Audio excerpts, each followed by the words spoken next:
One wrong message, the text that changed my life. 3 months ago, I got a text that was never meant for me. It came through late on a Wednesday night while I was stressed scrolling through a dental hygiene forum I'd joined on a whim. Sleep had been eluding me for weeks.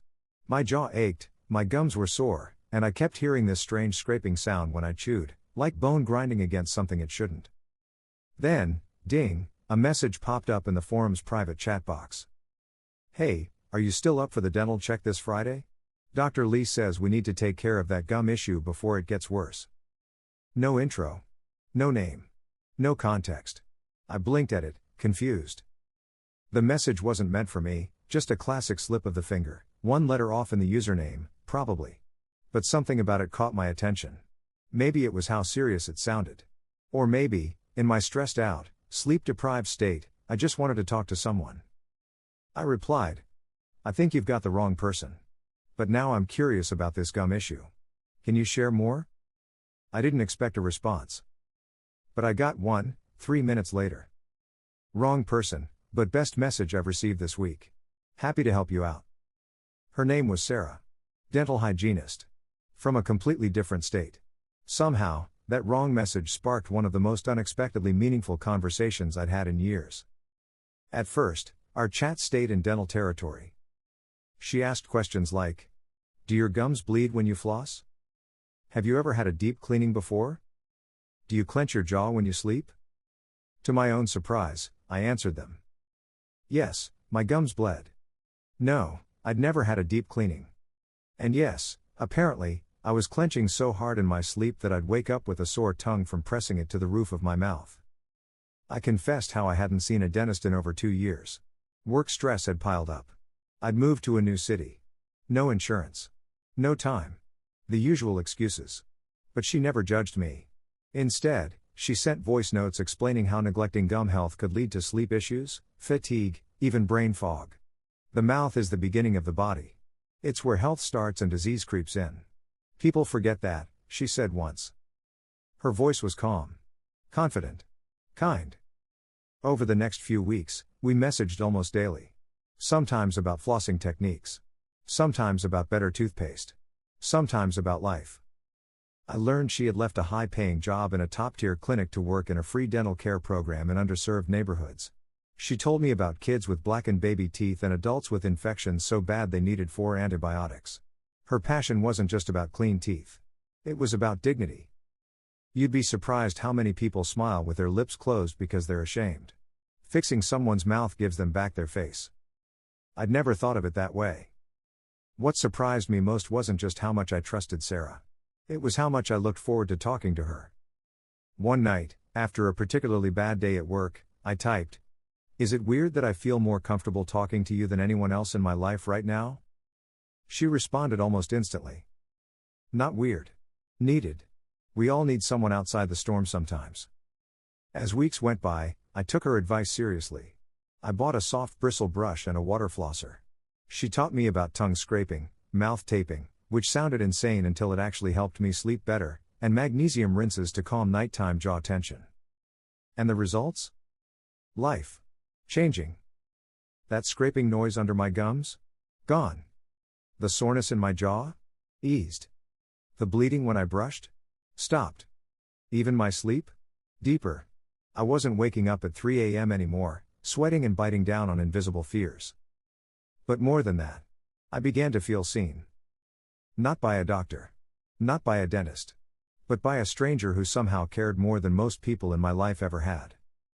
Then came the message that shifted everything. You are not just healing your gums. You're learning how to take care of yourself. That's way bigger. I stared at that message for a long time. Because she was right. It had never been about flossing. Not really. It was about finally paying attention to my body. About finally believing I was worth caring for. And Sarah? She wasn't just a dental hygienist anymore. She was a lifeline. By month 2, our conversations had grown deeper than I expected. We moved past enamel and into the enamel of life. She opened up about her own stress, how the job wore on her some days. She was dealing with the fallout of a long-term breakup, and sometimes, she'd confess how isolating it was to always be the helper. People think I have it all together because I clean teeth and give advice. But sometimes I'm the one falling apart, she admitted one night. We were two strangers helping each other hold the edges together. And somewhere in those nightly messages, voice notes, and little bursts of honesty, I started changing, not just physically, but emotionally. I scheduled an appointment with a local periodontist. It was terrifying. My last dental experience had left me shaky and humiliated. But Sarah talked me through it, told me what to expect, what questions to ask, how to advocate for myself. When I walked out of that clinic with a detailed treatment plan, I felt something new: pride. I texted her a photo of my cleaned up gums. The swelling had gone down. I was actually smiling in the picture. "Look at you," she replied. "You are not just healthier. You're glowing." By now, we were no longer just dental forum pen pals. She knew about my job, my childhood dog, my tendency to overthink everything. I knew about her favorite coffee shop, her cat named Pixel, her habit of dancing alone to 90s music when she cleaned her apartment. We weren't just trading tips. We were trading trust. Then, one night, I asked the question I had been avoiding. Have you ever met someone by accident and wondered if it was fate? There was a pause. A long one. No typing bubbles. I waited. Rethought sending it. But then she replied. Yes. Once. It was 3 months ago. I sent a message to the wrong person. And somehow ended up in exactly the right conversation. I read it over and over. Some part of me had already known. We never crossed any professional lines. No flirtation. No romantic undertones. Just something real. A bond neither of us expected. But there was something intimate about being seen by someone for who you are, not just the role you play. It wasn't love. It wasn't friendship in the traditional sense. It was something in between, quiet, steady, and essential. Then came the question that changed everything. Hey, would you ever want to meet in person? My heart jumped. It wasn't a romantic offer. She framed it clearly: maybe just coffee, maybe just a walk. A way to put a face to the bond we'd built. I said yes. 3 weeks later, I stood in a small coffee shop, holding 2 cups of herbal tea, scanning the room. And then I saw her, Sarah. Her smile was exactly as I imagined. Kind, calm, with just a touch of mischief. We talked for hours. About teeth, sure, but also about everything else. When we said goodbye, we hugged like old friends. Not the awkward nice to meet you kind. The thank you for helping me change my life kind. And as I walked home, my mouth felt clean, my jaw relaxed, and for the first time in years, my heart felt light. Epilogue: the truth under the teeth. It's been 3 months since that first wrong message. My dental health is the best it's been in years. My sleep is deep. My breath is fresh. My gums? Pink, tight, and pain-free. But more than that, I learned something I didn't expect. Sometimes, the care we need doesn't come from professionals or family or even friends. Sometimes, it comes from a stranger who texts the wrong person. And ends up seeing you in a way you didn't know you needed to be seen. And now, every time I brush, floss, or scrape my tongue, I smile, not just because I'm taking care of my teeth. But because I finally learned how to take care of me. The night after I met Sarah in person, I stood in front of the mirror with a toothbrush in hand and a strange realization hit me. For the first time in years, I wasn't brushing my teeth because I had to. I was brushing because I wanted to. Something had shifted, inside and out. This wasn't just about oral health anymore. It was about learning how to show up for myself. Before Sarah, I had always seen dental care as a chore. Another to-do I often skipped when stress won. But now, those few minutes in the morning and night had become a kind of ritual, where I slowed down, paid attention, and gave myself something no one ever had. Gentle, daily care. That small, unexpected relationship had cracked something open inside me. I didn't realize how many years I'd spent on autopilot, waking up, working, numbing out, collapsing into bed. My body had always been screaming for attention, not just through sore gums or jaw pain, but through exhaustion, anxiety, and a growing numbness I couldn't name. Sarah didn't just help me clean my teeth, she helped me feel again. One day, I told her something I hadn't said out loud in years. When I was 12, my mom used to remind me to brush by saying, "You don't want your teeth falling out by 30, do you?" But when she left, no one reminded me again. Her reply was quiet. Just a short voice note. Maybe now you get to be that voice. Not the scared one. The strong one. I listened to it 5 times. And I cried. Not because of the memory, but because someone heard it. What if they lecture me? What if they say I've let things go too far? But Sarah's words echoed back to me, you deserve care without shame. So I went. And the hygienist, an older woman with warm eyes, didn't judge me at all. She complimented how much progress I'd made. Said, you've clearly been doing the work. I almost cried right there in the chair. Not because of what she said, but because I believed it. For the first time, I believed I was someone who did the work. Someone who took care of herself. Someone who mattered. A few nights ago, I almost typed out a message to Sarah. Just a thank you. Nothing dramatic. I even drafted it. Hey, I know we don't talk as much now, but I just wanted you to know that I'm doing really well. You helped more than I can ever say. I think I'm finally okay. I hope you are too. I hovered over the send button for a full minute. Then hit delete. Not because I didn't mean it. But because I knew she already knew. Some people come into your life for just a chapter, not the whole book. And that's okay. Sarah didn't need to watch me flourish to know she'd planted a seed. She'd done her part. Now it was my turn. These days, I've noticed the little things more. I walk slower on my way home. I eat without a screen in front of me. I smile at strangers. I catch myself humming when I clean my kitchen. I've started journaling. Going to therapy. Cooking meals with color again. And I've even made a few new friends at work. One of them, Lena, asked me the other day how I stay so calm under pressure. I laughed. Because a few months ago, I was pressure. But I told her the truth. I stopped trying to hold everything together. And I started holding myself instead. Last week, I logged back into that same dental forum, the place where it all started. There was a new post from someone asking about gum bleeding and night grinding. I saw it, and without thinking, I replied. I used to deal with that too. I know it feels overwhelming, but trust me, it gets better. One step at a time. Start with soft bristles and warm saltwater rinses. And maybe find someone who really listens. I didn't mention Sarah. I didn't need to. Because now, I was the one offering comfort. The helper. The encourager. The steady voice in the chaos. And maybe that's what healing really is, turning your pain into someone else's compass. It wasn't just about gums. Or grinding. Or mouthwash.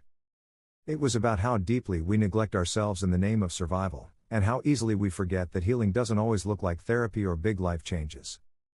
Sometimes, it's just showing up for yourself in the mirror. Every morning. Every night. Sometimes, it's a stranger telling you you're worth saving, until you start to believe it too. Sarah's message was never meant for me.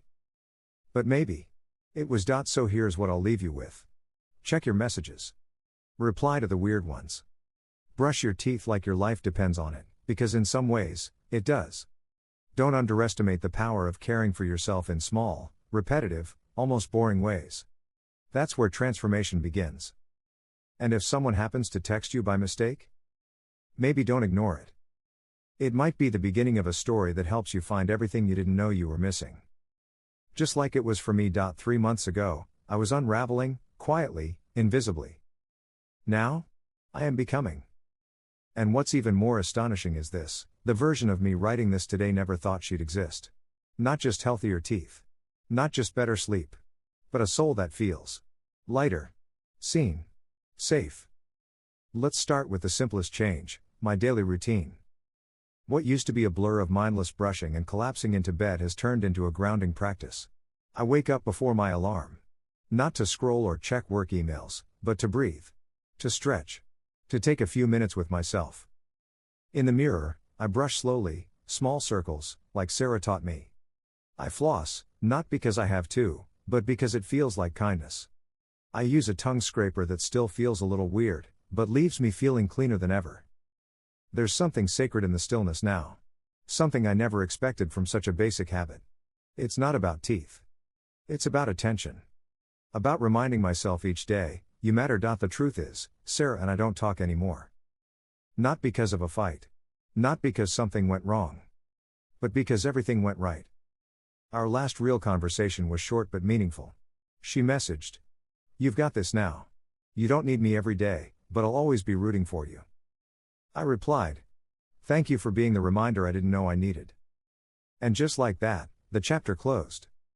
At first, I thought I'd feel abandoned. Instead, I felt trusted. Like a bird who had learned to fly and was finally being allowed to soar. One night not long ago, I found myself in an old journal. I hadn't opened it since 2021. It was filled with fear, pages scribbled with frustration, exhaustion, guilt. One entry read: I feel like I'm crumbling from the inside, but no one can tell. My mouth hurts. My heart hurts. I don't know how to ask for help without sounding crazy. I held that journal in my hands, frozen. I had written those words in pain. And yet here I was, years later, healthy, strong, and reading them with the gentle gaze of someone who had made it out of the fire. I picked up a pen and added one new entry. You survived. And now, you're learning how to live. Something shifted recently. After replying to a stranger on that dental forum, I kept going. I started offering advice more regularly. Not just about floss or rinses, but about mental health, shame, motivation. Before long, the moderator messaged me. You've been helping so many people. Would you consider writing a regular tip column? It was small. Informal. Just weekly posts about holistic dental care and self-awareness. But for me, it felt monumental. I wasn't just healing. I was helping others heal. That's when it hit me.